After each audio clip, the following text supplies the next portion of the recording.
Hello guys, வணக்கம் and welcome back to the vlog. So இது ஒரு இன்ஃபர்மேஷன் தெரிஞ்சுக்கிற ஒரு வீடியோ மாதிரி தான். ஸோ நிறைய பேர் நம்ம ஃபீல் பண்ணியிருப்போம், பைக்கை கொஞ்சம் தூரம் ஓட்டிகிட்டு போயிட்டு வண்டி ஆஃப் பண்ணதுக்கப்புறம் பைக்லேருந்து டிக் டிக்னு சவுண்டு வரும். ஸோ அப்படி சவுண்டு தெரியாதவங்க இந்த வீடியோவை பாருங்கள்.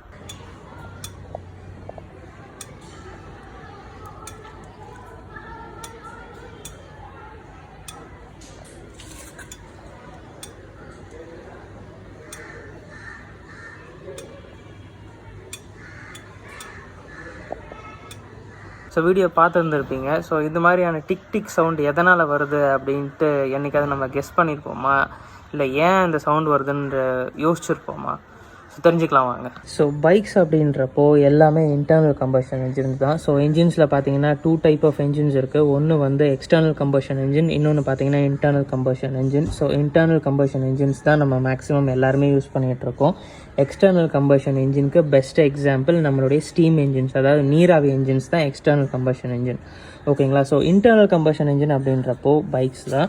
ஸோ இந்த பைக்ஸில் பார்த்தீங்கன்னா நிறைய டைப்ஸ் ஆஃப் என்ஜின்ஸ் இருக்குது. ஸோ நார்மலாக பார்த்தீங்கன்னா கூலிங் சிஸ்டம் இருக்கிற என்ஜின்ஸ் அண்ட் நார்மல் என்ஜின்ஸ்னு சொல்லிட்டு இருக்குது.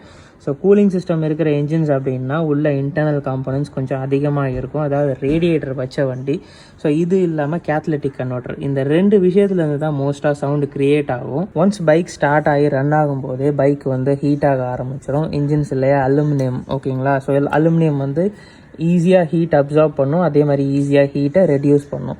ஸோ அப்படி ஹீட்டை அப்சார்ப் பண்ண உள்ளே இருக்கிற காம்பனண்ட் வந்து எக்ஸ்பேண்ட் ஆகும். ஸோ அப்படி எக்ஸ்பேண்ட் ஆன காம்பனண்ட் வந்து பைக்கை ரெஸ்ட் பண்ணதுக்கப்புறம் பார்த்தீங்கன்னா ஹீட் கொஞ்சம் கொஞ்சமாக குறையும். அப்படி ஹீட் குறையும் போது பார்த்தீங்கன்னா ஷ்ரிங்க் ஆகும். அப்படி ஷ்ரிங்க் ஆகும்போது க்ரியேட் ஆகிற சவுண்டு தான் அந்த டிக் டிக் சவுண்ட். இது மட்டும் கிடையாது, ஸ்பெசிஃபிக்காக கேத்தலிட்டிக் கன்வெர்ட்டர்லேருந்து அந்த சவுண்ட் வரும். ஸோ கேத்தலிட்டிக் கன்வெர்ட்டர் அப்படின்றப்போ இந்த பென் பைப்பில் தான் இருக்கும். ஸோ இது வந்து என்னோடது BS4. ஸோ BS4 அப்படின்றதுனால எனக்கு வந்து கேத்தலிட்டிக் கன்வெர்ட்டர் பென் பைப்பில் இன்பில்ட்டாக வரும். ஸோ இப்போ BS6 பைக்ஸ்லலாம் பார்த்தீங்கன்னா கேத்தலிட்டிக் கன்வெர்ட்டர் ஸ்பெசிஃபிக்காக இங்கே அண்டர்பெலியில் வச்சுருந்துருப்பாங்க. ஒரு சில பைக்ஸ்லலாம் பார்த்துருந்துருப்பீங்க, NSஆ இருக்கட்டும், KTMஆ இருக்கட்டும். இப்போ லேட்டஸ்ட்டாக வர எல்லா பைக்ஸ்லையும், பல்சரில் கூட இப்போ கேத்தலிட்டிக் கன்வெர்ட்டர் இருக்குங்க BS6ல். ஸோ அந்த கேத்தலிட்டிக் கன்வெர்ட்டர் ஹீட் ஆகும்போது உள்ளே இருக்கிற மெட்டல் வந்து எக்ஸ்பேண்ட் ஆகும். அதே மாதிரி கூல் டவுன் ஆகும்போது ஷ்ரிங்க் ஆகும்.